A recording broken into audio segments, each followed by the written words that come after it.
Hi everybody, we're doing some more pre-algebra, getting ready for 7th grade or just middle school math. So you can find more questions like these in my middle school math. Are you ready for middle school math questions in my playlist? So let's get started with our order of operations here.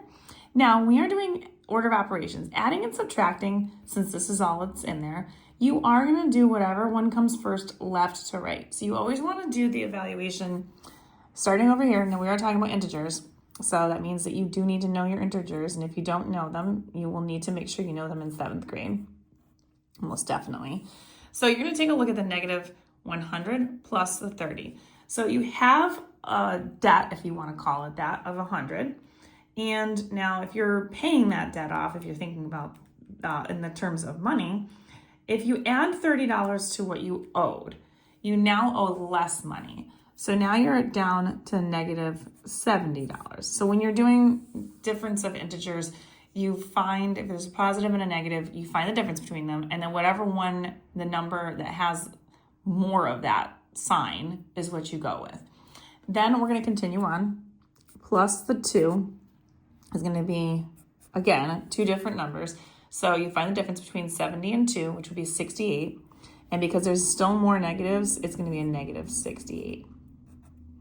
And then you have a minus 5 plus 6. I'm just going to write all of it. So now you have negative 68, and then you're going to subtract 5 more from that. So you have to be careful when you're doing this. Again, you're talking about a 68 that's negative. You're going to subtract 5 more, so that's like you're spending money. So you would continue with that. You would end up with negative 73. But then you're going to add 6 more to it. So you owed 68, then you're going to owe another 5. Means you're going to owe 73. But then you get $6, so you add $6 to that.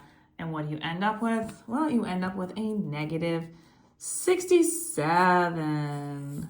And that's your finalized answer. All right, let's take a look. Prime number between 62 and 70. Prime numbers are numbers that do not have any other number that goes into it besides 1 in itself. So 62 obviously is an even number. So I'm going to kind of like write down the numbers here so you can see them. And we're going to talk about how to find prime numbers versus non-prime composite numbers, if I could talk. And we're going to take a look at all of these.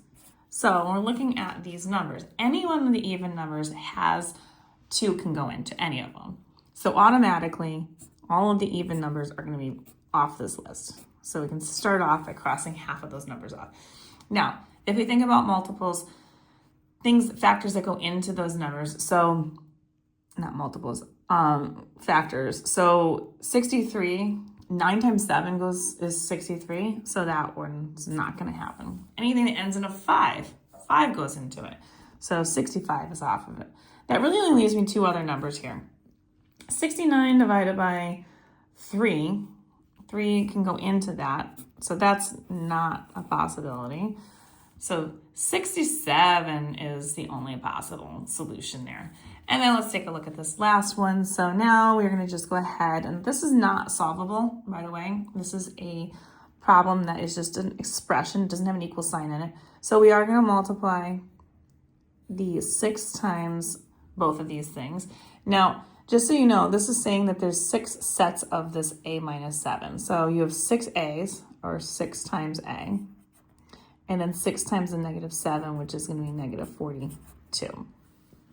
Now we have the valuation here. We also have an exponent because there's no more parentheses. We're done with the parentheses at this point. Now I'm going to do the evaluation of the exponent. 7 times 7, which is 7 squared, or 49, minus 7, minus 6a, plus 10, minus 3.3. All right, now we have a little bit of stuff to do here. We are going to combine like terms. So the 6a has one more a, which is right here, which is the minus 6a. So if you had 6 a's and then you lose 6 a's, those cancel each other out. Those are opposite pairs. So those are completely gone. So now we're just dealing with numbers. So now we're gonna go ahead and we're gonna combine these two numbers to start. So negative 42, we start off with that. So again, you're in debt, $42, and then you end up gaining $49. So now you have $7 after you've paid your debt off.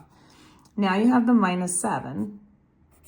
So 7 minus 7, that's going to cancel each other out. So that's going to be leaving you with 0. So all of this is zeroed out.